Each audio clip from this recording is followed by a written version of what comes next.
we gotta talk about this Draymond Green situation because it's just. I'm smiling when it's not funny. It's really not funny. It's actually really serious. The first thing I wanted to tackle came from last night when it was revealed, pretty shockingly actually, that Draymond Green would be suspended indefinitely for his hit on Jusuf Nurkic. And so the obvious question is, did Draymond Green deserve to be suspended indefinitely? And I don't know if he did, but I definitely don't feel like it was an egregious decision. Like, I don't disagree with Adam Silver's decision to suspend him indefinitely. There are going to be a lot of Draymond Green supporters, and Draymond Green even said this himself after he got suspended for the Gobert incident a few weeks ago, talking about how, yeah, like, my previous history plays into it, and that's not really fair. And so a lot of people probably feel like that's the same case here, where his past history plays into him getting suspended indefinitely, and that's not fair. It's 100% fair. Think about literally every other walk of life. When you are a repeat offender, and you prove that you did not learn your lesson after the first punishment, the logical next step is to make the second punishment more severe. Think about when you're a kid and you get in trouble, right? Your parents punish you, and then, punishment's over, but then you do the same thing again. How are they going to make you learn the lesson? They're going to punish you even more. They're going to ground you for even longer. It's common sense. It happens everywhere. So this idea that Draymond is a victim of the NBA's unfair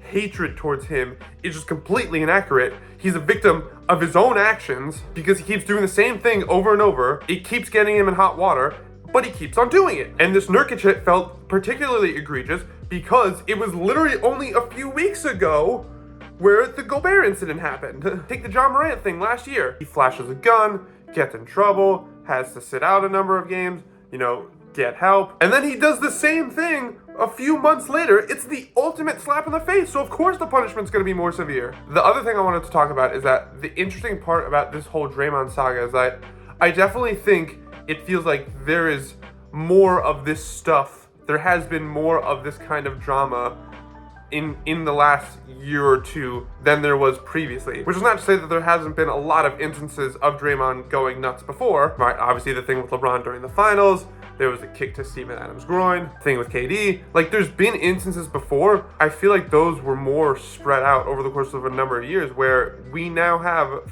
4 pretty big incidents involving Draymond Green in the last less than a year and a half, right? It started with the Jordan Poole punch. He stomped on Domantas Sabonis, the Gobert thing last month, and now the Nurkic thing. And the reason I think it feels like it's really reaching its breaking point when it comes to Draymond, part of it is like the fact that it just seems to be happening more and more, but also because, there's a saying that goes around in sports where it's, you need to be bigger than your problems. You need to be better than your problems. You could have baggage, you could have stuff, but your play better make that stuff worth it. When Draymond was playing at an all-star level, at a defensive player of the year level, and the Warriors were competing for the championships, these blow-ups were much easier to stomach. Which is not to say they didn't still have an effect. He got himself suspended from the finals. KD literally left because of that blow-up. But from a Warriors perspective, like, you just sort of said to yourself, like, this is sort of the Draymond tax. This is the price you pay to have this guy who puts us in a really great position to compete for championships, which is what the Warriors were doing for a 5, 6, 7 year stretch. So you didn't really have much of a choice but to stomach it. But now the Warriors are at this sort of inflection point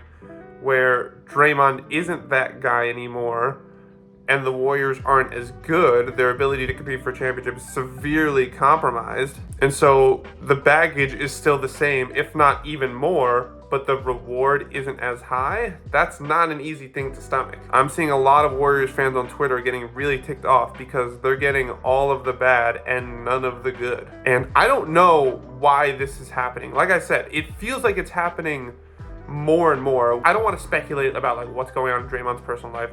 That's really not for anyone to try and speculate on. But one theory that I did see that I actually think makes a lot of sense is that during the Warriors' golden ages of competing for championships, again, Draymond, still that guy, he still had those outbursts, but again, they seemed fewer and far between. And I think the reason for that was because those Warriors teams always had veterans on that team who could sort of talk him down in a way. Like, they had the elder statesmen who, when they would talk, Draymond would have to listen.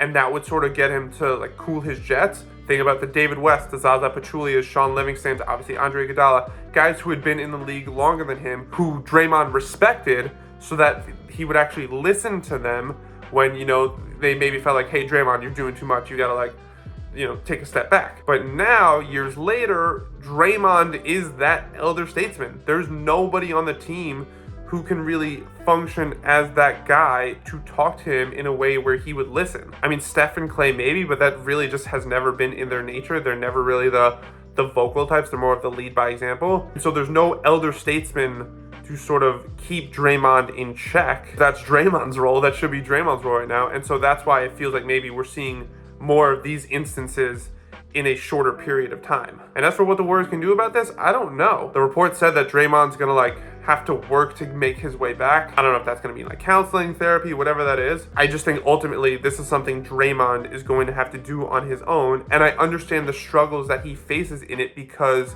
you know, for better or worse, this is what makes Draymond Draymond. The fiery intensity, the passion, the, you know, sort of stepping over the line.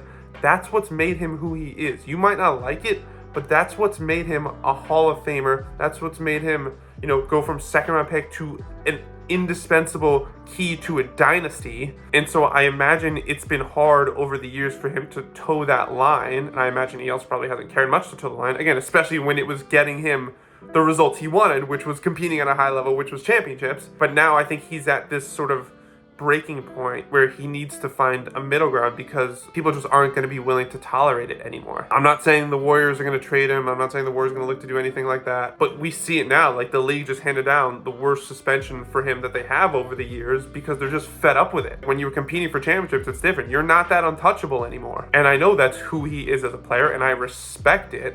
But, you know, people have to change over the course of their lives, and this doesn't really seem like it's any different. The Warriors and the NBA can do all they want to sort of put him in the right positions to help him find that balance, but at the end of the day, I think it's just going to come down to Draymond and a level of self-reflection he needs to be able to say, like, I can't keep doing this anymore. Because this isn't just passionate play, this isn't just intensity, this is just blatant, cheap shot, dirty plays with like no room for debate of like, oh, well, you could sort of see like what he was doing here and you know, just wrong place, wrong time. Like, no, these are just blatantly dirty stuff. And he's got to figure out a way to overcome that in a way I don't think he's ever really had to. So hopefully this indefinite suspension is that wake-up call that he needs, because, you know, the Warriors dynasty, it's not looking good right now, but I definitely don't want to see it go out like this. I want to see them go down swinging, not with sort of this like sputtering, you know, tumbling, crashing towards the finish line in like a really sad